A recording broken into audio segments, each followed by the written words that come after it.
श्री स्वामी समर्थ. नमस्कार स्वामी भक्तांनो. आज आहे सोमवती अमावस्या. अमावस्या तिथी सोमवारी येते असल्यामुळे या अमावस्येला सोमवती अमावस्या असे म्हटले जाते. सोमवती अमावस्येला महादेव शिवशंकराची उपासना करणे लाभदायक मानले जाते. धर्मशास्त्रात सोमवतीचे अमावस्येचे महत्त्व खूप आहे. सोमवती अमावस्येला सूर्य आणि चंद्र ग्रह सरळ रेषेत असतात असेही सांगितले जाते. या दिवशी काही जण विशेष व्रत करतात. या दिवशी सुवासिनी महिला आपल्या पतीच्या दीर्घायुष्यासाठी विशेष प्रार्थना व्रत करतात. सोमवती अमावस्येच्या दिवशी पिंपळाच्या झाडाची पूजा केली जाते. सोमवार हा महादेवांना शिवशंकरांच्या पूजेसाठी विशेष मानला जातो. म्हणूनच आज आपण भगवान शिवशंकरांचा सर्वात शक्तिशाली असा एक मंत्र ऐकणार आहे. या मंत्राचा जप केल्याने सर्व भीती, दुर्गम आजार, बाधा, पीडा दूर होते. त्यासाठी भक्तिभावाने या मंत्राचा मंत्रोच्चार करावा लागतो. या मंत्राचा जप केल्याने सृष्टीचे संरक्षण होते, तसेच जीवन समृद्ध करता येते. एवढे या मंत्राचे महत्त्व आहे. त्यामुळे भगवान शिवांना प्रसन्न करण्यासाठी हा महामंत्र नक्कीच ऐका. महामंत्राचा जप केल्याने अकाली मृत्यू टळण्यास मदत होते. एखाद्या व्यक्तीच्या कुंडलीत गंभीर आजार असेल, अपघात असेल, अकाली मृत्यूची शक्यता असेल तर या मंत्राचा जप केल्याने ते टाळता येते. म्हणूनच भक्तांनो, रोज सकाळी अंघोळ केल्यानंतर हा मंत्र म्हणावा. हा मंत्र सामूहिकरित्या कुटुंबासोबत म्हटल्याने अधिक फलदायी होतो. या मंत्राचे स्पष्ट आणि मोठ्याने उच्चार करत असताना सकारात्मक लहरी निर्माण होतात. आपणास कोणत्याही व्याधीने दीर्घकाळ ग्रासले असल्यास या मंत्राचा नित्यनियमाने 108 वेळा जप करावा. आज सोमवती अमावस्या असल्याने आज विशेष रूपाने या मंत्राचे उच्चारण फलदायी व लाभदायी ठरते. आपल्या मनात कोणतीही विषयाबद्दल भीती असेल तर हा मंत्राचा जप करावा. दररोज 108 वेळा या मंत्राचा जप केल्याने मन शांत होते आणि सर्व प्रकारची भीती दूर होते. चला तर मग भक्तांनो, या मंत्र जपाला सुरुवात करूया. ओम त्र्यंबकं यजामहे सुगंधिं पुष्टिवर्धनम् उर्वारुकमिव बन्धनात् मृत्युर्मुक्षीयमामृतम्. ओम त्र्यंबकं यजामहे सुगंधिं पुष्टिवर्धनम् उर्वारुकमिव बन्धनात् मृत्युर्मुक्षीयमामृतम्. ओम त्र्यंबकं यजामहे सुगंधिं पुष्टिवर्धनम् उर्वारुकमिव बन्धनात् मृत्युर्मुक्षीयमामृतम्. ओम त्र्यंबकं यजामहे सुगंधिं पुष्टिवर्धनम् उर्वारुकमिव बन्धनात् मृत्युर्मुक्षीयमामृतम्. ओम त्र्यंबकं यजामहे सुगंधिं पुष्टिवर्धनम् उर्वारुकमिव बन्धनात् मृत्युर्मुक्षीयमामृतम्. ओम त्र्यंबकं यजामहे सुगंधिं पुष्टिवर्धनम् उर्वारुकमिव बन्धनात् मृत्युर्मुक्षीयमामृतम्. ओम त्र्यंबकं यजामहे सुगंधिं पुष्टिवर्धनम् उर्वारुकमिव बन्धनात् मृत्युर्मुक्षीयमामृतम्. ओम त्र्यंबकं यजामहे सुगंधिं पुष्टिवर्धनम् उर्वारुकमिव बन्धनात् मृत्युर्मुक्षीयमामृतम्.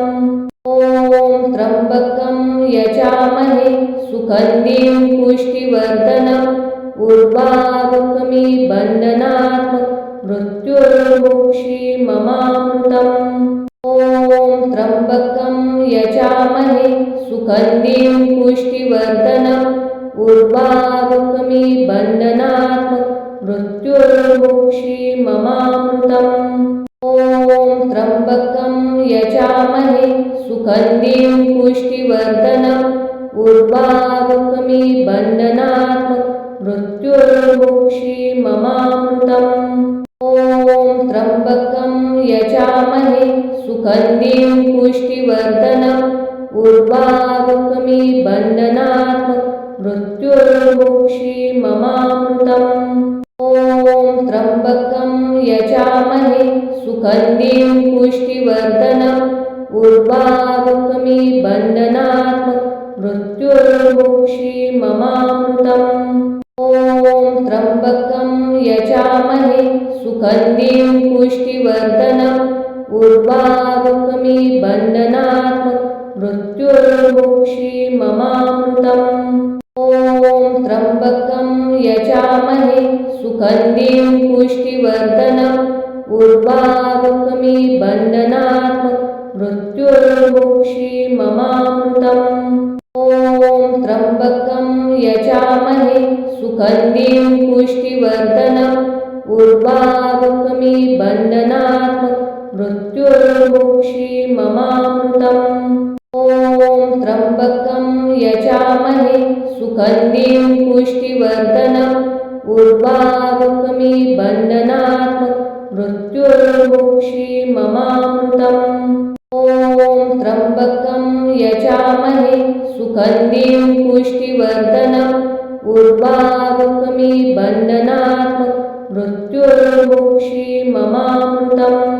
ॐ त्र्यम्बकं यजामहे सुगन्धिं पुष्टिवर्धनम् उर्वारुकमिव बन्धनात् मृत्युर्मुक्षीयमामृतम्। ॐ त्र्यम्बकं यजामहे सुगन्धिं पुष्टिवर्धनम् उर्वारुकमिव बन्धनात् मृत्युर्मुक्षीयमामृतम्।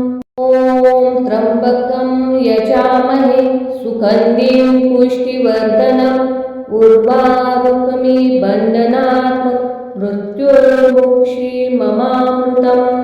ॐ त्र्यम्बकं यजामहे सुगन्धिं पुष्टिवर्धनम् उर्वारुकमिव बन्धनात् मृत्युर्मुक्षीयमामृतम्। ॐ त्र्यम्बकं यजामहे सुगन्धिं पुष्टिवर्धनम् उर्वारुकमिव बन्धनात् मृत्युर्मुक्षीयमामृतम्। ॐ त्र्यम्बकं यजामहे सुगन्धिं पुष्टिवर्धनम् उर्वारुकमिव बन्धनात् मृत्युर्मुक्षीयमामृतम्। ॐ त्र्यम्बकं यजामहे सुगन्धिं पुष्टिवर्धनम् उर्वारुकमिव बन्धनात् मृत्युर्मुक्षीयमामृतम्। ॐ त्र्यम्बकं यजामहे सुगन्धिं पुष्टिवर्धनम् उर्वारुकमिव बन्धनात् मृत्युर्मुक्षीयमामृतम्। ॐ त्र्यम्बकं यजामहे सुगन्धिं पुष्टिवर्धनम् उर्वारुकमिव बन्धनात् मृत्युर्मुक्षीयमामृतम्। ॐ त्र्यम्बकं यजामहे सुगन्धिं पुष्टिवर्धनम् उर्वारुकमिव बन्धनात् मृत्युर्मुक्षीयमामृतम्।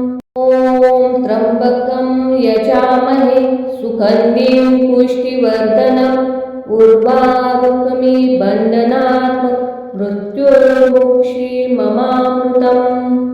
ॐ त्र्यम्बकं यजामहे सुगन्धिं पुष्टिवर्धनम् उर्वारुकमिव बन्धनात् मृत्युर्मुक्षीयमामृतम्।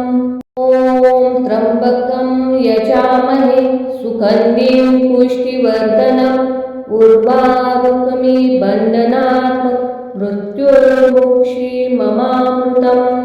ॐ त्र्यम्बकं यजामहे सुगन्धिं पुष्टिवर्धनम् उर्वारुकमिव बन्धनात् मृत्युर्मुक्षीयमामृतम्।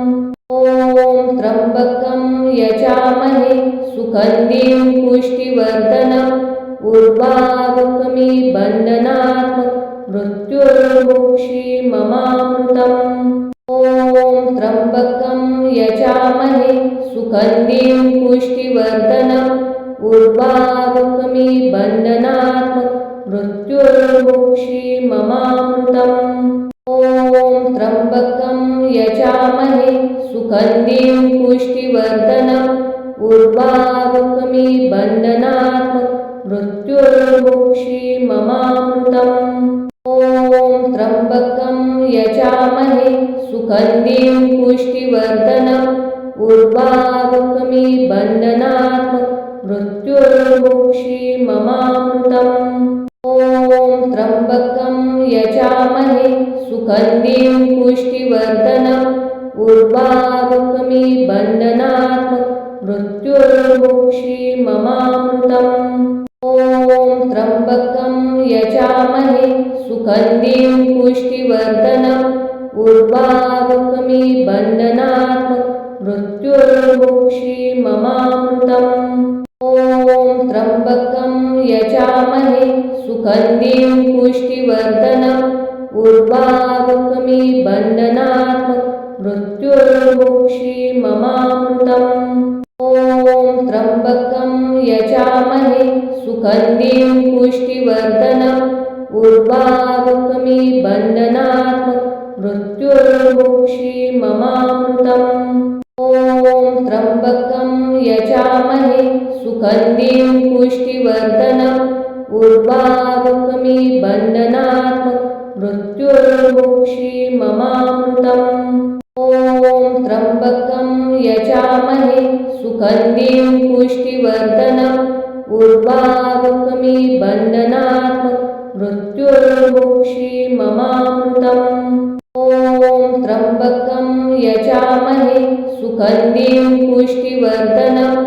उर्वारुकमिबन्धनात् मृत्युर्मुक्षीयमामृतम्। ॐ त्र्यम्बकं यजामहे सुगन्धिं पुष्टिवर्धनम्। उर्वारुकमिबन्धनात् मृत्युर्मुक्षीयमामृतम्। ॐ त्र्यम्बकं यजामहे सुगन्धिं पुष्टिवर्धनम्। उर्वारुकमिबन्धनात् मृत्युर्मुक्षीयमामृतम्। ॐ त्र्यम्बकं यजामहे सुगन्धिं पुष्टिवर्धनम्। उर्वारुकमिबन्धनात् मृत्युर्मुक्षीयमामृतम्। ॐ त्र्यम्बकं यजामहे सुगन्धिं पुष्टिवर्धनम्। उर्वारुकमिबन्धनात् मृत्युर्मुक्षीयमामृतम्। ॐ त्र्यम्बकं यजामहे सुगन्धिं पुष्टिवर्धनम्। उर्वारुकमिबन्धनात् मृत्युर्मुक्षीयमामृतम्। ॐ त्र्यम्बकं यजामहे सुगन्धिं पुष्टिवर्धनम्।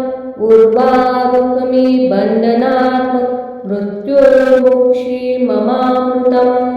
ॐ त्र्यम्बकं यजामहे सुगन्धिं पुष्टिवर्धनम्। उर्वारुकमिबन्धनात् मृत्युर्मुक्षीयमामृतम्। ॐ त्र्यम्बकं यजामहे सुगन्धिं पुष्टिवर्धनम्। उर्वारुकमिबन्धनात् मृत्युर्मुक्षीयमामृतम्। ॐ त्र्यम्बकं यजामहे सुगन्धिं पुष्टिवर्धनम्। उर्वारुकमिबन्धनात् मृत्युर्मुक्षीयमामृतम्। ॐ त्र्यम्बकं यजामहे सुगन्धिं पुष्टिवर्धनम्। उर्वारुकमिबन्धनात् मृत्युर्मुक्षीयमामृतम्। ॐ त्र्यम्बकं यजामहे सुगन्धिं पुष्टिवर्धनम्। उर्वारुकमिबन्धनात् मृत्युर्मुक्षीयमामृतम्। ॐ त्र्यम्बकं यजामहे सुगन्धिं पुष्टिवर्धनम्। उर्वारुकमिबन्धनात् मृत्युर्मुक्षीयमामृतम्। ॐ त्र्यम्बकं यजामहे सुगन्धिं पुष्टिवर्धनम्। उर्वारुकमिबन्धनात् मृत्युर्मुक्षीयमामृतम्। ॐ त्र्यम्बकं यजामहे सुगन्धिं पुष्टिवर्धनम्। उर्वारुकमिव बन्धनात् मृत्युर्मुक्षीयमामृतम्। ॐ त्र्यम्बकं यजामहे सुगन्धिं पुष्टिवर्धनम् उर्वारुकमिव बन्धनात् मृत्युर्मुक्षीयमामृतम्। ॐ त्र्यम्बकं यजामहे सुगन्धिं पुष्टिवर्धनम् उर्वारुकमिव बन्धनात् मृत्युर्मुक्षीयमामृतम्। ॐ त्र्यम्बकं यजामहे सुगन्धिं पुष्टिवर्धनम् उर्वारुकमिव बन्धनात् मृत्युर्मुक्षीयमामृतम्। ॐ त्र्यम्बकं यजामहे सुगन्धिं पुष्टिवर्धनम् उर्वारुकमिव बन्धनात् मृत्युर्मुक्षीयमामृतम्। ॐ त्र्यम्बकं यजामहे सुगन्धिं पुष्टिवर्धनम् उर्वारुकमिव बन्धनात् मृत्युर्मुक्षीयमामृतम्। ॐ त्र्यम्बकं यजामहे सुगन्धिं पुष्टिवर्धनम् उर्वारुकमिव बन्धनात् मृत्युर्मुक्षीयमामृतम्। ॐ त्र्यम्बकं यजामहे सुगन्धिं पुष्टिवर्धनम् उर्वारुकमिव बन्धनात् मृत्युर्मुक्षीयमामृतम्। ॐ त्र्यम्बकं यजामहे सुगन्धिं पुष्टिवर्धनम् उर्वारुकमिव बन्धनात् मृत्युर्मुक्षीयमामृतम्। ॐ त्र्यम्बकं यजामहे सुगन्धिं पुष्टिवर्धनम् उर्वारुकमिव बन्धनात् मृत्युर्मुक्षीयमामृतम्। ॐ त्र्यम्बकं यजामहे सुगन्धिं पुष्टिवर्धनम् उर्वारुकमिव बन्धनात् मृत्युर्मुक्षीयमामृतम्। ॐ त्र्यम्बकं यजामहे सुगन्धिं पुष्टिवर्धनम् उर्वारुकमिव बन्धनात् मृत्युर्मुक्षीयमामृतम्। ॐ त्र्यम्बकं यजामहे सुगन्धिं पुष्टिवर्धनम् उर्वारुकमिव बन्धनात् मृत्युर्मुक्षीयमामृतम्। ॐ त्र्यम्बकं यजामहे सुगन्धिं पुष्टिवर्धनम् उर्वारुकमिव बन्धनात् मृत्युर्मुक्षीयमामृतम्। ॐ त्र्यम्बकं यजामहे सुगन्धिं पुष्टिवर्धनम् उर्वारुकमिव बन्धनात् मृत्युर्मुक्षीयमामृतम्। ॐ त्र्यम्बकं यजामहे सुगन्धिं पुष्टिवर्धनम् उर्वारुकमिव बन्धनात् मृत्युर्मुक्षीयमामृतम्। ॐ त्र्यम्बकं यजामहे सुगन्धिं पुष्टिवर्धनम् उर्वारुकमिव बन्धनात् मृत्युर्मुक्षीयमामृतम्। ॐ त्र्यम्बकं यजामहे सुगन्धिं पुष्टिवर्धनम् उर्वारुकमिव बन्धनात् मृत्युर्मुक्षीयमामृतम्। ॐ त्र्यम्बकं यजामहे सुगन्धिं पुष्टिवर्धनम् उर्वारुकमिव बन्धनात् मृत्युर्मुक्षीयमामृतम्। ॐ त्र्यम्बकं यजामहे सुगन्धिं पुष्टिवर्धनम् उर्वारुकमिव बन्धनात् मृत्युर्मुक्षीयमामृतम्। ॐ त्र्यम्बकं यजामहे सुगन्धिं पुष्टिवर्धनम् उर्वारुकमिव बन्धनात् मृत्युर्मुक्षीयमामृतम्। ॐ त्र्यम्बकं यजामहे सुगन्धिं पुष्टिवर्धनम् उर्वारुकमिव बन्धनात् मृत्युर्मुक्षीयमामृतम्। ॐ त्र्यम्बकं यजामहे सुगन्धिं पुष्टिवर्धनम् उर्वारुकमिव बन्धनात् मृत्युर्मुक्षीयमामृतम्। ॐ त्र्यम्बकं यजामहे यजामहे सुगन्धिं पुष्टिवर्धनम् उर्वारुकमिव बन्धनात् मृत्युर्मुक्षीयमामृतम्। ॐ त्र्यम्बकं यजामहे सुगन्धिं पुष्टिवर्धनम् उर्वारुकमिव बन्धनात् मृत्युर्मुक्षीयमामृतम्। ॐ त्र्यम्बकं यजामहे सुगन्धिं पुष्टिवर्धनम् उर्वारुकमिव बन्धनात् मृत्युर्मुक्षीयमामृतम्।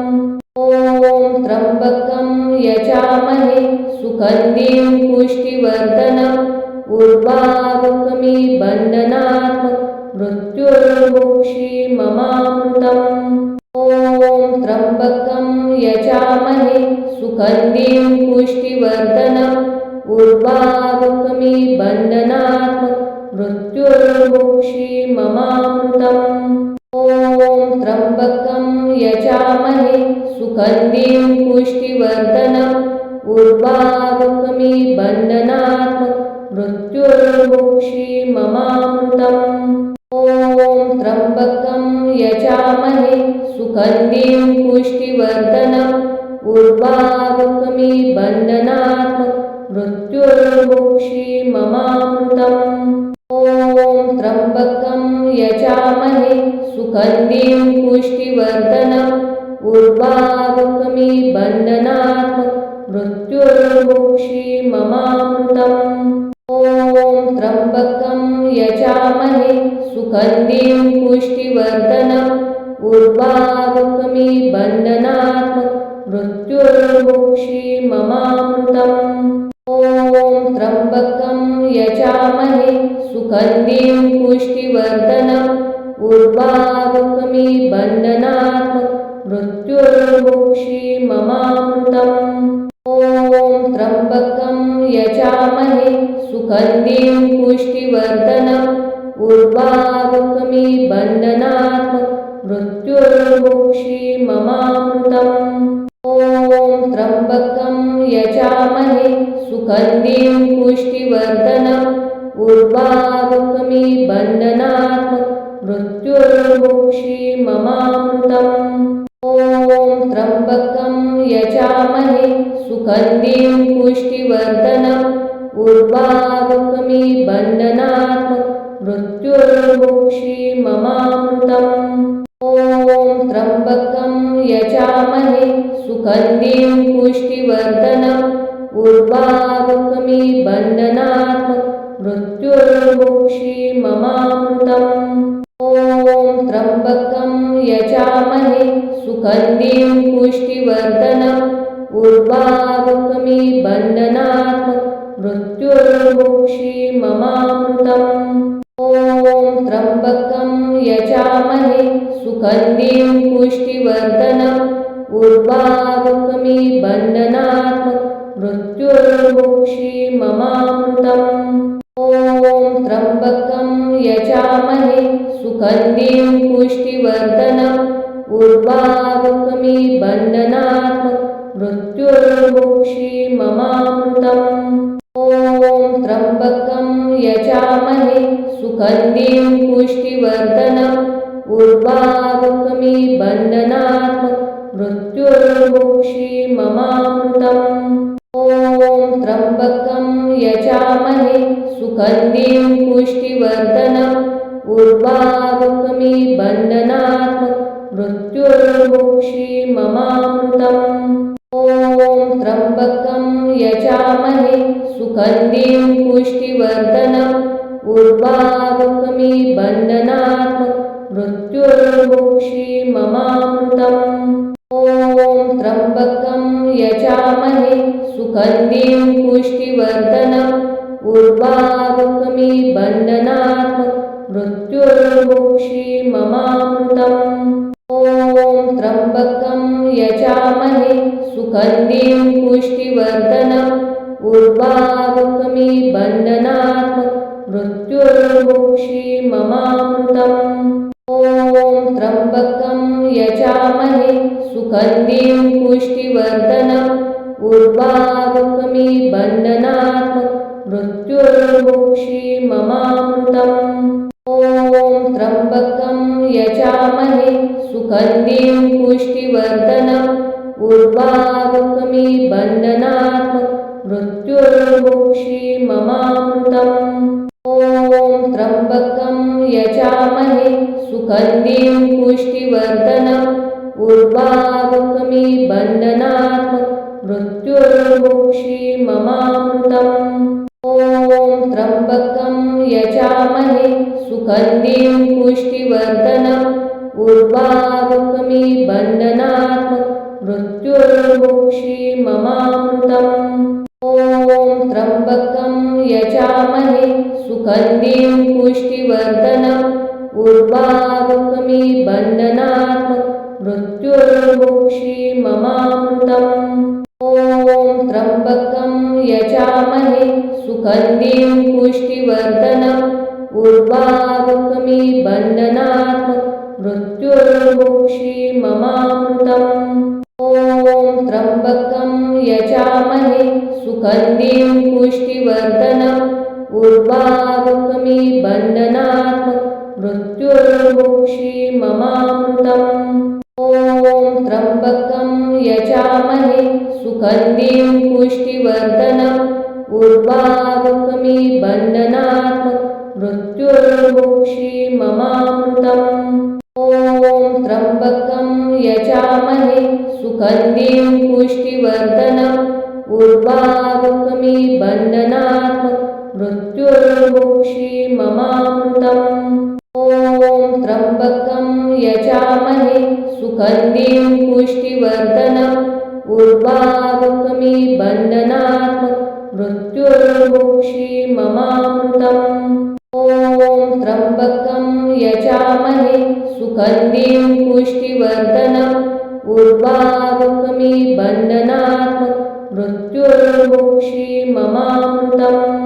ॐ त्र्यम्बकं यजामहे सुगन्धिं पुष्टिवर्धनम् उर्वारुकमिव बन्धनात् मृत्युर्मुक्षीममामृतम्। ॐ त्र्यम्बकं यजामहे सुगन्धिं पुष्टिवर्धनम् उर्वारुकमिव बन्धनात् मृत्युर्मुक्षीममामृतम्। ॐ त्र्यम्बकं यजामहे सुगन्धिं पुष्टिवर्धनम् उर्वारुकमिव बन्धनात् मृत्युर्मुक्षीममामृतम्। ॐ त्र्यम्बकं यजामहे सुगन्धिं पुष्टिवर्धनम् उर्वारुकमिव बन्धनात् मृत्युर्मुक्षीममामृतम्। ॐ त्र्यम्बकं यजामहे सुगन्धिं पुष्टिवर्धनम् उर्वारुकमिव बन्धनात् मृत्युर्मुक्षीममामृतम्। ॐ त्र्यम्बकं यजामहे सुगन्धिं पुष्टिवर्धनम् उर्वारुकमिव बन्धनात् मृत्युर्मुक्षीममामृतम्। ॐ त्र्यम्बकं यजामहे सुगन्धिं पुष्टिवर्धनम् उर्वारुकमिव बन्धनात् मृत्युर्मुक्षीममामृतम्। ॐ त्र्यम्बकं यजामहे सुगन्धिं पुष्टिवर्धनम् उर्वारुकमिव बन्धनात् मृत्युर्मुक्षीममामृतम्। ॐ त्र्यम्बकं यजामहे सुगन्धिं पुष्टिवर्धनम् उर्वारुकमिव बन्धनात् मृत्युर्मुक्षीममामृतम्।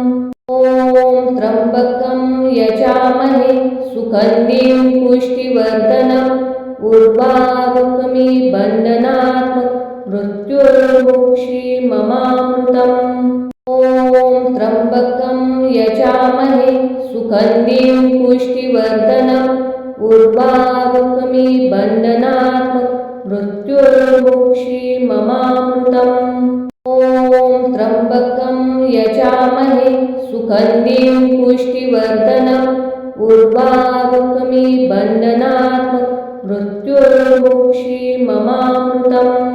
ॐ त्र्यम्बकं यजामहे सुगन्धिं पुष्टिवर्धनम् उर्वारुकमिव बन्धनात् मृत्युर्मुक्षीयमामृतम्।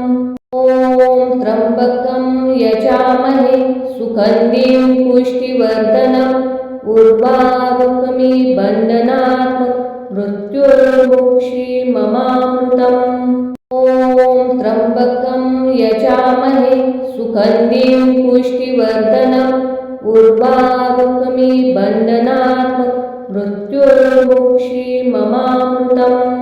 ॐ त्र्यम्बकं यजामहे सुगन्धिं पुष्टिवर्धनम् उर्वारुकमिव बन्धनात् मृत्युर्मुक्षीयमामृतम्।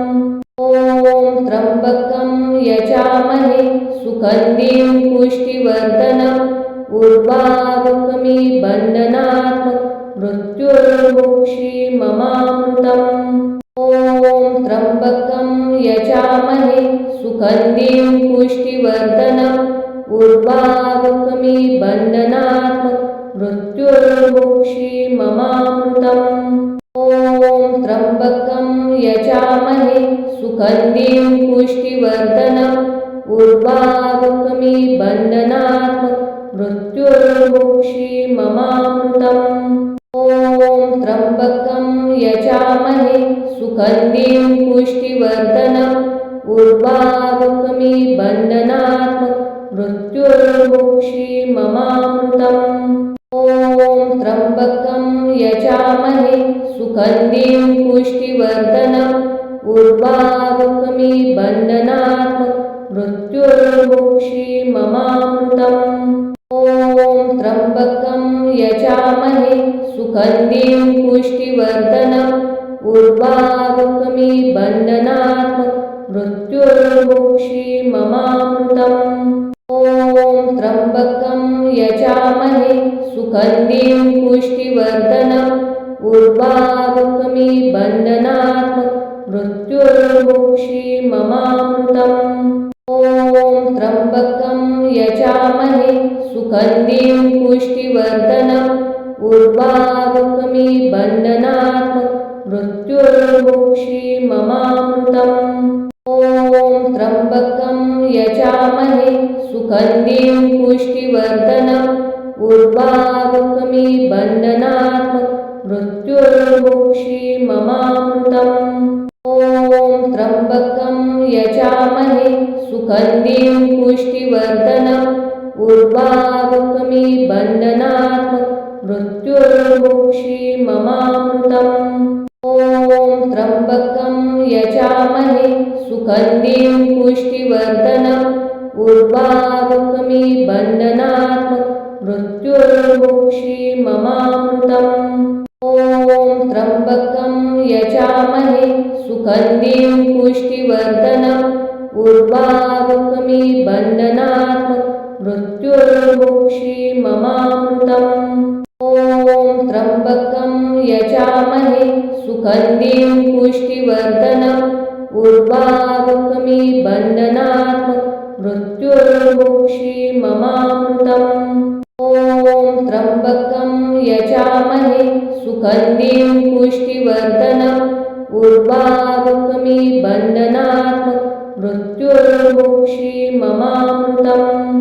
ॐ त्र्यम्बकं यजामहे सुगन्धिं पुष्टिवर्धनम् उर्वारुकमिव बन्धनात् मृत्युर्मुक्षीयमामृतम्। ॐ त्र्यम्बकं यजामहे सुगन्धिं पुष्टिवर्धनम् उर्वारुकमिव बन्धनात् मृत्युर्मुक्षीयमामृतम्। ॐ त्र्यम्बकं यजामहे सुगन्धिं पुष्टिवर्धनम् उर्वारुकमिव बन्धनात् मृत्युर्मुक्षीयमामृतम्। ॐ त्र्यम्बकं यजामहे सुगन्धिं पुष्टिवर्धनम् उर्वारुकमिव बन्धनात् मृत्युर्मुक्षीयमामृतम्।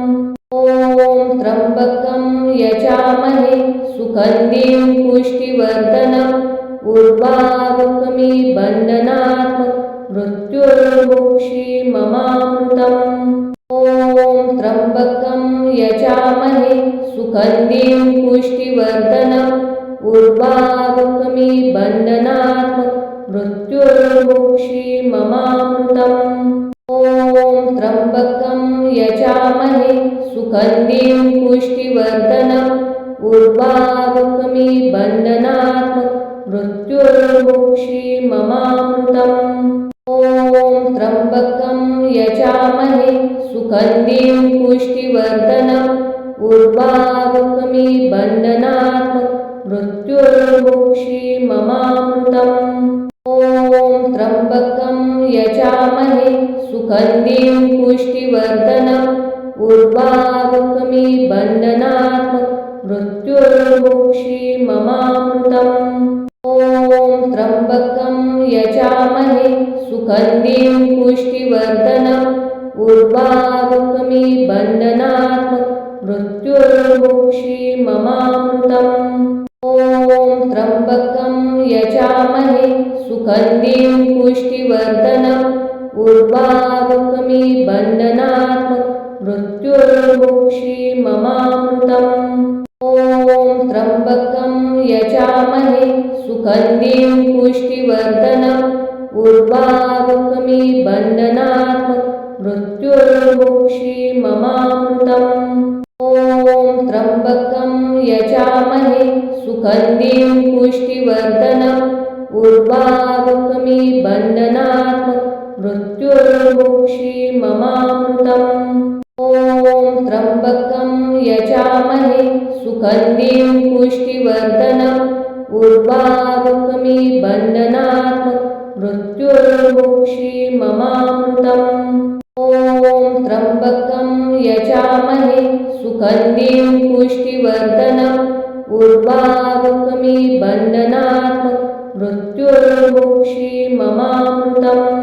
ॐ त्र्यम्बकं यजामहे सुगन्धिं पुष्टिवर्धनम् उर्वारुकमिबन्धनात् मृत्युर्मुक्षीममामृतम्। ॐ त्र्यम्बकं यजामहे सुगन्धिं पुष्टिवर्धनम् उर्वारुकमिबन्धनात् मृत्युर्मुक्षीममामृतम्। ॐ त्र्यम्बकं यजामहे सुगन्धिं पुष्टिवर्धनम् उर्वारुकमिबन्धनात् मृत्युर्मुक्षीममामृतम्। ॐ त्र्यम्बकं यजामहे सुगन्धिं पुष्टिवर्धनम् उर्वारुकमिबन्धनात् मृत्युर्मुक्षीममामृतम्। ॐ त्र्यम्बकं यजामहे सुगन्धिं पुष्टिवर्धनम् उर्वारुकमिबन्धनात् मृत्युर्मुक्षीममामृतम्। ॐ त्र्यम्बकं यजामहे सुगन्धिं पुष्टिवर्धनम् उर्वारुकमिबन्धनात् मृत्युर्मुक्षीममामृतम्। ॐ त्र्यम्बकं यजामहे सुगन्धिं पुष्टिवर्धनम् उर्वारुकमिबन्धनात् मृत्युर्मुक्षीममामृतम्। ॐ त्र्यम्बकं यजामहे सुगन्धिं पुष्टिवर्धनम् उर्वारुकमिबन्धनात् मृत्युर्मुक्षीममामृतम्। ॐ त्र्यम्बकं यजामहे सुगन्धिं पुष्टिवर्धनम् उर्वारुकमिबन्धनात् मृत्युर्मुक्षीममामृतम्। ॐ त्र्यम्बकं यजामहे सुगन्धिं पुष्टिवर्धनम् उर्वारुकमिबन्धनात् मृत्युर्मुक्षीममामृतम्। ॐ त्र्यम्बकं यजामहे सुगन्धिं पुष्टिवर्धनम् उर्वारुकमिबन्धनात् मृत्युर्मुक्षीममामृतम्। ॐ त्र्यम्बकं यजामहे सुगन्धिं पुष्टिवर्धनम् उर्वारुकमिबन्धनात् मृत्युर्मुक्षीममामृतम्। ॐ त्र्यम्बकं यजामहे सुगन्धिं पुष्टिवर्धनम् उर्वारुकमिबन्धनात् मृत्युर्मुक्षीममामृतम्। ॐ त्र्यंबकं यजामहे सुगन्धिं पुष्टिवर्धनम् उर्वारुकमिव बन्धनात् मृत्युर्मुक्षीयमामृतम्। ॐ त्र्यंबकं यजामहे सुगन्धिं पुष्टिवर्धनम् उर्वारुकमिव बन्धनात् मृत्युर्मुक्षीयमामृतम्। ॐ त्र्यंबकं यजामहे सुगन्धिं पुष्टिवर्धनम् उर्वारुकमिव बन्धनात् मृत्युर्मुक्षीयमामृतम्। ॐ त्र्यंबकं यजामहे सुगन्धिं पुष्टिवर्धनम् उर्वारुकमिव बन्धनात् मृत्युर्मुक्षीयमामृतम्। ॐ त्र्यंबकं यजामहे सुगन्धिं पुष्टिवर्धनम् उर्वारुकमिव बन्धनात् मृत्युर्मुक्षीयमामृतम्। ॐ त्र्यंबकं यजामहे सुगन्धिं पुष्टिवर्धनम् उर्वारुकमिव बन्धनात् मृत्युर्मुक्षीयमामृतम्। ॐ त्र्यंबकं यजामहे सुगन्धिं पुष्टिवर्धनम् उर्वारुकमिव बन्धनात् मृत्युर्मुक्षीयमामृतम्। ॐ त्र्यंबकं यजामहे सुगन्धिं पुष्टिवर्धनम् उर्वारुकमिव बन्धनात् मृत्युर्मुक्षीयमामृतम्। ॐ त्र्यंबकं यजामहे सुगन्धिं पुष्टिवर्धनम् उर्वारुकमिव बन्धनात् मृत्युर्मुक्षीयमामृतम्। ॐ त्र्यंबकं यजामहे सुगन्धिं पुष्टिवर्धनम् उर्वारुकमिव बन्धनात् मृत्युर्मुक्षीयमामृतम्। ॐ त्र्यंबकं यजामहे सुगन्धिं पुष्टिवर्धनम् उर्वारुकमिव बन्धनात् मृत्युर्मुक्षीयमामृतम्। ॐ त्र्यंबकं यजामहे सुगन्धिं पुष्टिवर्धनम् उर्वारुकमिव बन्धनात् मृत्युर्मुक्षीयमामृतम्। ॐ त्र्यंबकं यजामहे सुगन्धिं पुष्टिवर्धनम् उर्वारुकमिव बन्धनात् मृत्युर्मुक्षीयमामृतम्। ॐ त्र्यंबकं यजामहे सुगन्धिं पुष्टिवर्धनम् उर्वारुकमिव बन्धनात् मृत्युर्मुक्षीयमामृतम्। ॐ त्र्यंबकं यजामहे सुगन्धिं पुष्टिवर्धनम् उर्वारुकमिव बन्धनात् मृत्युर्मुक्षीयमामृतम्। ॐ त्र्यंबकं यजामहे सुगन्धिं पुष्टिवर्धनम् उर्वारुकमिव बन्धनात् मृत्युर्मुक्षीयमामृतम्। ॐ त्र्यंबकं यजामहे सुगन्धिं पुष्टिवर्धनम् उर्वारुकमिव बन्धनात् मृत्युर्मुक्षीयमामृतम्। ॐ त्र्यंबकं यजामहे सुगन्धिं पुष्टिवर्धनम् उर्वारुकमिव बन्धनात् मृत्युर्मुक्षीयमामृतम्। ॐ त्र्यंबकं यजामहे सुगन्धिं पुष्टिवर्धनम् उर्वारुकमिव बन्धनात् मृत्युर्मुक्षीयमामृतम्। ॐ त्र्यंबकं यजामहे सुगन्धिं पुष्टिवर्धनम् उर्वारुकमिव बन्धनात् मृत्युर्मुक्षीयमामृतम्। ॐ त्र्यंबकं यजामहे सुगन्धिं पुष्टिवर्धनम् उर्वारुकमिव बन्धनात् मृत्युर्मुक्षीयमामृतम्। ॐ त्र्यंबकं यजामहे सुगन्धिं पुष्टिवर्धनम् उर्वारुकमिव बन्धनात् मृत्युर्मुक्षीयमामृतम्।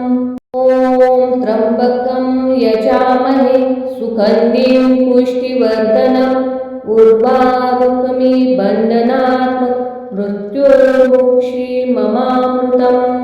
ॐ त्र्यम्बकं यजामहे सुगन्धिं पुष्टिवर्धनम् उर्वारुकमिबन्धनात् मृत्युर्मुक्षीममामृतम्।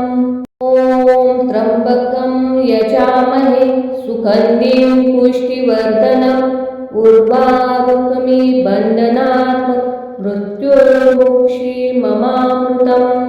ॐ त्र्यम्बकं यजामहे सुगन्धिं पुष्टिवर्धनम् उर्वारुकमिबन्धनात् मृत्युर्मुक्षीममामृतम्। ॐ त्र्यम्बकं यजामहे सुगन्धिं पुष्टिवर्धनम् उर्वारुकमिबन्धनात् मृत्युर्मुक्षीममामृतम्। ॐ त्र्यम्बकं यजामहे सुगन्धिं पुष्टिवर्धनम् उर्वारुकमिबन्धनात् मृत्युर्मुक्षीममामृतम्। ॐ त्र्यम्बकं यजामहे सुगन्धिं पुष्टिवर्धनम् उर्वारुकमिबन्धनात् मृत्युर्मुक्षीममामृतम्।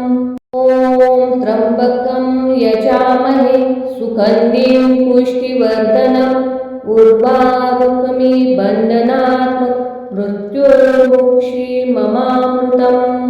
ॐ त्र्यम्बकं यजामहे सुगन्धिं पुष्टिवर्धनम् उर्वारुकमिबन्धनात् मृत्युर्मुक्षीममामृतम्। ॐ त्र्यम्बकं यजामहे सुगन्धिं पुष्टिवर्धनम् उर्वारुकमिबन्धनात् मृत्युर्मुक्षीममामृतम्। ॐ त्र्यम्बकं यजामहे सुगन्धिं पुष्टिवर्धनम् उर्वारुकमिबन्धनात् मृत्युर्मुक्षीममामृतम्। ॐ त्र्यम्बकं यजामहे सुगन्धिं पुष्टिवर्धनम् उर्वारुकमिबन्धनात् मृत्युर्मुक्षीममामृतम्। ॐ त्र्यम्बकं यजामहे सुगन्धिं पुष्टिवर्धनम् उर्वारुकमिबन्धनात् मृत्युर्मुक्षीममामृतम्। ॐ त्र्यम्बकं यजामहे सुगन्धिं पुष्टिवर्धनम् उर्वारुकमिबन्धनात् मृत्युर्मुक्षीममामृतम्। ॐ त्र्यम्बकं यजामहे सुगन्धिं पुष्टिवर्धनम् उर्वारुकमिबन्धनात् मृत्युर्मुक्षीममामृतम्। ॐ त्र्यम्बकं यजामहे सुगन्धिं पुष्टिवर्धनम् उर्वारुकमिबन्धनात् मृत्युर्मुक्षीममामृतम्। ॐ त्र्यम्बकं यजामहे सुगन्धिं पुष्टिवर्धनम् उर्वारुकमिबन्धनात् मृत्युर्मुक्षीममामृतम्। ॐ त्र्यम्बकं यजामहे सुगन्धिं पुष्टिवर्धनम् उर्वारुकमिबन्धनात् मृत्युर्मुक्षीममामृतम्। ॐ त्र्यम्बकं यजामहे सुगन्धिं पुष्टिवर्धनम् उर्वारुकमिबन्धनात् मृत्युर्मुक्षीममामृतम्। ॐ त्र्यम्बकं यजामहे सुगन्धिं पुष्टिवर्धनम् उर्वारुकमिबन्धनात् मृत्युर्मुक्षीममामृतम्। ॐ त्र्यम्बकं यजामहे सुगन्धिं पुष्टिवर्धनम् उर्वारुकमिबन्धनात् मृत्युर्मुक्षीममामृतम्। ॐ त्र्यम्बकं यजामहे सुगन्धिं पुष्टिवर्धनम् उर्वारुकमिबन्धनात् मृत्युर्मुक्षीममामृतम्। ॐ त्र्यम्बकं यजामहे सुगन्धिं पुष्टिवर्धनम् उर्वारुकमिबन्धनात् मृत्युर्मुक्षीममामृतम्। ॐ त्र्यम्बकं यजामहे सुगन्धिं पुष्टिवर्धनम् उर्वारुकमिबन्धनात् मृत्युर्मुक्षीममामृतम्।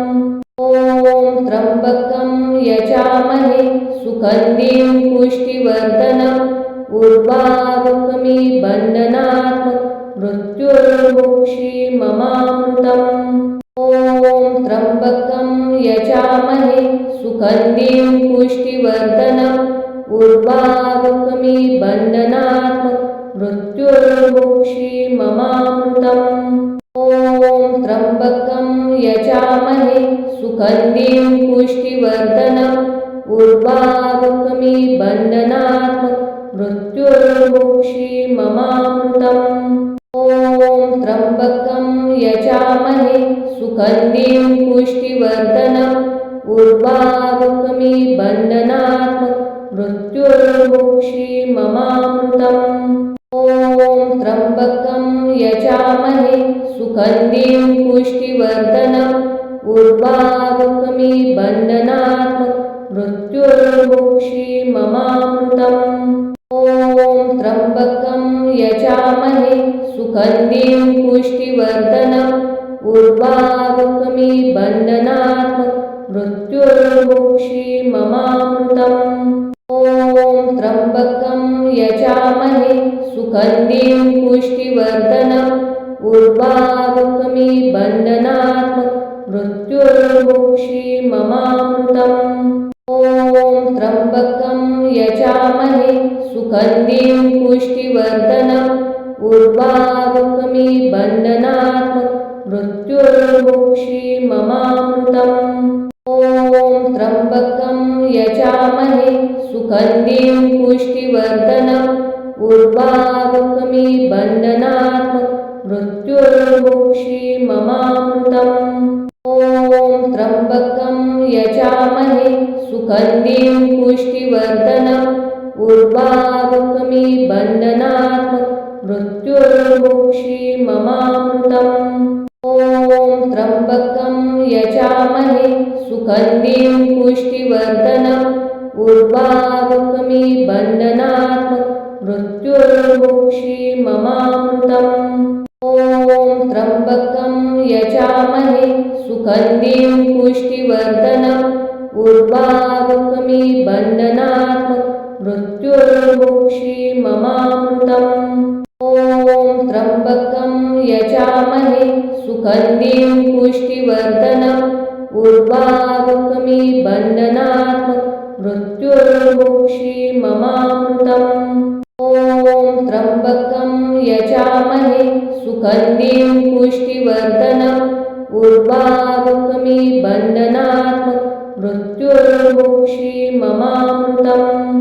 ॐ त्र्यम्बकं यजामहे सुगन्धिं पुष्टिवर्धनम् उर्वारुकमिबन्धनात् मृत्युर्मुक्षीममामृतम्।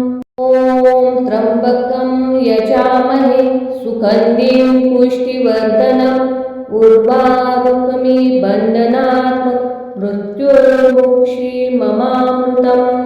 ॐ त्र्यम्बकं यजामहे सुगन्धिं पुष्टिवर्धनम् उर्वारुकमिबन्धनात् मृत्युर्मुक्षीममामृतम्। ॐ त्र्यम्बकं यजामहे सुगन्धिं पुष्टिवर्धनम् उर्वारुकमिबन्धनात् मृत्युर्मुक्षीममामृतम्। ॐ त्र्यम्बकं यजामहे सुगन्धिं पुष्टिवर्धनम् उर्वारुकमिबन्धनात् मृत्युर्मुक्षीममामृतम्। ॐ त्र्यम्बकं यजामहे सुगन्धिं पुष्टिवर्धनम् उर्वारुकमिबन्धनात् मृत्युर्मुक्षीममामृतम्। ॐ त्र्यम्बकं यजामहे सुगन्धिं पुष्टिवर्धनम् उर्वारुकमिबन्धनात् मृत्युर्मुक्षीममामृतम्। ॐ त्र्यम्बकं यजामहे सुगन्धिं पुष्टिवर्धनम् उर्वारुकमिबन्धनात् मृत्युर्मुक्षीममामृतम्। ॐ त्र्यंबकं यजामहे सुगन्धिं पुष्टिवर्धनम् उर्वारुकमिव बन्धनात् मृत्युर्मुक्षीयमामृतम्। ॐ त्र्यंबकं यजामहे सुगन्धिं पुष्टिवर्धनम् उर्वारुकमिव बन्धनात् मृत्युर्मुक्षीयमामृतम्। ॐ त्र्यंबकं यजामहे सुगन्धिं पुष्टिवर्धनम् उर्वारुकमिव बन्धनात् मृत्युर्मुक्षीयमामृतम्। ॐ त्र्यंबकं यजामहे सुगन्धिं पुष्टिवर्धनम् उर्वारुकमिव बन्धनात् मृत्युर्मुक्षीयमामृतम्। ॐ त्र्यंबकं यजामहे सुगन्धिं पुष्टिवर्धनम् उर्वारुकमिव बन्धनात् मृत्युर्मुक्षीयमामृतम्। ॐ त्र्यंबकं यजामहे सुगन्धिं पुष्टिवर्धनम् उर्वारुकमिव बन्धनात् मृत्युर्मुक्षीयमामृतम्।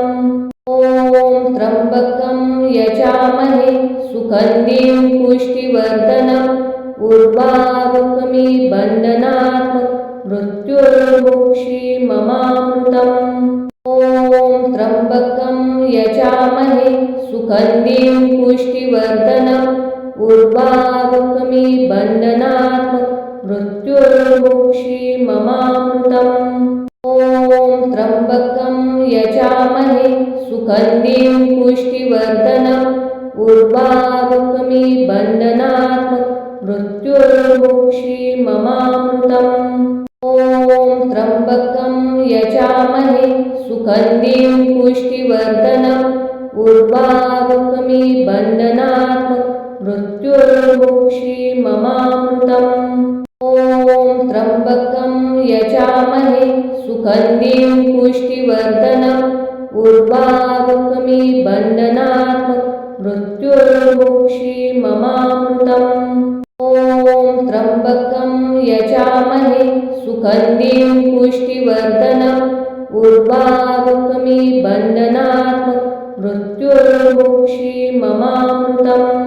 ॐ त्र्यंबकं यजामहे सुगन्धिं पुष्टिवर्धनम् उर्वारुकमिव बन्धनात् मृत्युर्मुक्षीयमामृतम्। ॐ त्र्यंबकं यजामहे सुगन्धिं पुष्टिवर्धनम् उर्वारुकमिव बन्धनात् मृत्युर्मुक्षीयमामृतम्। ॐ त्र्यंबकं यजामहे सुगन्धिं पुष्टिवर्धनम् उर्वारुकमिव बन्धनात् मृत्युर्मुक्षीयमामृतम्। ॐ त्र्यंबकं यजामहे सुगन्धिं पुष्टिवर्धनम् उर्वारुकमिव बन्धनात् मृत्युर्मुक्षीयमामृतम्। ॐ त्र्यंबकं यजामहे सुगन्धिं पुष्टिवर्धनम् उर्वारुकमिव बन्धनात् मृत्युर्मुक्षीयमामृतम्। ॐ त्र्यंबकं यजामहे सुगन्धिं पुष्टिवर्धनम् उर्वारुकमिव बन्धनात् मृत्युर्मुक्षीयमामृतम्। ॐ त्र्यंबकं यजामहे सुगन्धिं पुष्टिवर्धनम् उर्वारुकमिव बन्धनात् मृत्युर्मुक्षीयमामृतम्। ॐ त्र्यंबकं यजामहे सुगन्धिं पुष्टिवर्धनम् उर्वारुकमिव बन्धनात् मृत्युर्मुक्षीयमामृतम्। ॐ त्र्यंबकं यजामहे सुगन्धिं पुष्टिवर्धनम् उर्वारुकमिव बन्धनात् मृत्युर्मुक्षीयमामृतम्। ॐ त्र्यंबकं यजामहे सुगन्धिं पुष्टिवर्धनम् उर्वारुकमिव बन्धनात् मृत्युर्मुक्षीयमामृतम्। ॐ त्र्यंबकं यजामहे सुगन्धिं पुष्टिवर्धनम् उर्वारुकमिव बन्धनात् मृत्युर्मुक्षीममामृतम्। ॐ त्र्यम्बकं यजामहे सुगन्धिं पुष्टिवर्धनम् उर्वारुकमिबन्धनात् मृत्युर्मुक्षीममामृतम्। ॐ त्र्यम्बकं यजामहे सुगन्धिं पुष्टिवर्धनम् उर्वारुकमिबन्धनात् मृत्युर्मुक्षीममामृतम्। ॐ त्र्यम्बकं यजामहे सुगन्धिं पुष्टिवर्धनम् उर्वारुकमिबन्धनात् मृत्युर्मुक्षीममामृतम्। ॐ त्र्यम्बकं यजामहे सुगन्धिं पुष्टिवर्धनम् उर्वारुकमिबन्धनात् मृत्युर्मुक्षीममामृतम्। ॐ त्र्यम्बकं यजामहे सुगन्धिं पुष्टिवर्धनम् उर्वारुकमिबन्धनात् मृत्युर्मुक्षीममामृतम्। ॐ त्र्यम्बकं यजामहे सुगन्धिं पुष्टिवर्धनम् उर्वारुकमिबन्धनात् मृत्युर्मुक्षीममामृतम्।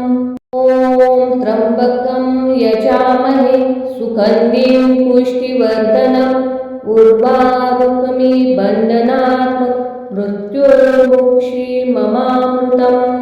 ॐ त्र्यम्बकं यजामहे सुगन्धिं पुष्टिवर्धनम् उर्वारुकमिबन्धनात् मृत्युर्मुक्षीममामृतम्।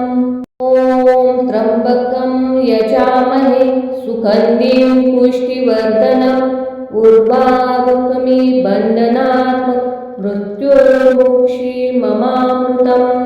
ॐ त्र्यम्बकं यजामहे सुगन्धिं पुष्टिवर्धनम् उर्वारुकमिबन्धनात् मृत्युर्मुक्षीममामृतम्। ॐ त्र्यम्बकं यजामहे सुगन्धिं पुष्टिवर्धनम् उर्वारुकमिबन्धनात् मृत्युर्मुक्षीममामृतम्। ॐ त्र्यम्बकं यजामहे सुगन्धिं पुष्टिवर्धनम् उर्वारुकमिबन्धनात् मृत्युर्मुक्षीममामृतम्।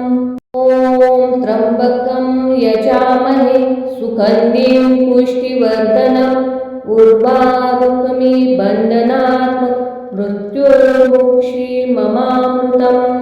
ॐ त्र्यम्बकं यजामहे सुगन्धिं पुष्टिवर्धनम् उर्वारुकमिबन्धनात् मृत्युर्मुक्षीममामृतम्। ॐ त्र्यम्बकं यजामहे सुगन्धिं पुष्टिवर्धनम् उर्वारुकमिबन्धनात् मृत्युर्मुक्षीममामृतम्।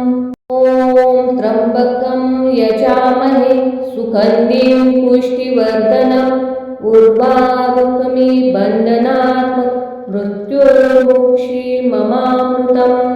ॐ त्र्यम्बकं यजामहे सुगन्धिं पुष्टिवर्धनम् उर्वारुकमिबन्धनात् मृत्युर्मुक्षीममामृतम्। ॐ त्र्यम्बकं यजामहे सुगन्धिं पुष्टिवर्धनम् उर्वारुकमिबन्धनात् मृत्युर्मुक्षीममामृतम्।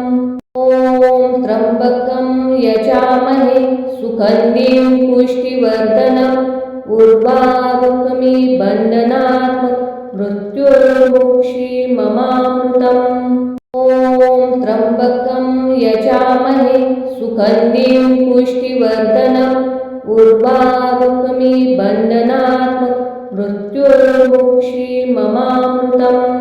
ॐ त्र्यम्बकं यजामहे सुगन्धिं पुष्टिवर्धनम् उर्वारुकमिबन्धनात् मृत्युर्मुक्षीममामृतम्। ॐ त्र्यम्बकं यजामहे सुगन्धिं पुष्टिवर्धनम् उर्वारुकमिबन्धनात् मृत्युर्मुक्षीममामृतम्। ॐ त्र्यम्बकं यजामहे सुगन्धिं पुष्टिवर्धनम् मृत्युर्मुक्षीममामृतम्। ॐ त्र्यम्बकं यजामहे सुगन्धिं पुष्टिवर्धनम् उर्वारुकमिबन्धनात् मृत्युर्मुक्षीममामृतम्। ॐ त्र्यम्बकं यजामहे सुगन्धिं पुष्टिवर्धनम् उर्वारुकमिबन्धनात् मृत्युर्मुक्षीममामृतम्। ॐ त्र्यम्बकं यजामहे सुगन्धिं पुष्टिवर्धनम् उर्वारुकमिबन्धनात् मृत्युर्मुक्षीममामृतम्। ॐ त्र्यम्बकं यजामहे सुगन्धिं पुष्टिवर्धनम् उर्वारुकमिबन्धनात् मृत्युर्मुक्षीममामृतम्। ॐ त्र्यम्बकं यजामहे सुगन्धिं पुष्टिवर्धनम् उर्वारुकमिबन्धनात् मृत्युर्मुक्षीममामृतम्। ॐ त्र्यम्बकं यजामहे सुगन्धिं पुष्टिवर्धनम् उर्वारुकमिबन्धनात् मृत्युर्मुक्षीममामृतम्। ॐ त्र्यम्बकं यजामहे सुगन्धिं पुष्टिवर्धनम् उर्वारुकमिबन्धनात् मृत्युर्मुक्षीममामृतम्। ॐ त्र्यम्बकं यजामहे सुगन्धिं पुष्टिवर्धनम् उर्वारुकमिबन्धनात् मृत्युर्मुक्षीममामृतम्। ॐ त्र्यम्बकं यजामहे सुगन्धिं पुष्टिवर्धनम् उर्वारुकमिबन्धनात् मृत्युर्मुक्षीममामृतम्। ॐ त्र्यम्बकं यजामहे सुगन्धिं पुष्टिवर्धनम् उर्वारुकमिबन्धनात् मृत्युर्मुक्षीममामृतम्। ॐ त्र्यम्बकं यजामहे सुगन्धिं पुष्टिवर्धनम् उर्वारुकमिबन्धनात् मृत्युर्मुक्षीममामृतम्। ॐ त्र्यम्बकं यजामहे सुगन्धिं पुष्टिवर्धनम् उर्वारुकमिबन्धनात् मृत्युर्मुक्षीममामृतम्। ॐ त्र्यम्बकं यजामहे सुगन्धिं पुष्टिवर्धनम् उर्वारुकमिबन्धनात् मृत्युर्मुक्षीममामृतम्। ॐ त्र्यम्बकं यजामहे सुगन्धिं पुष्टिवर्धनम् उर्वारुकमिबन्धनात् मृत्युर्मुक्षीममामृतम्।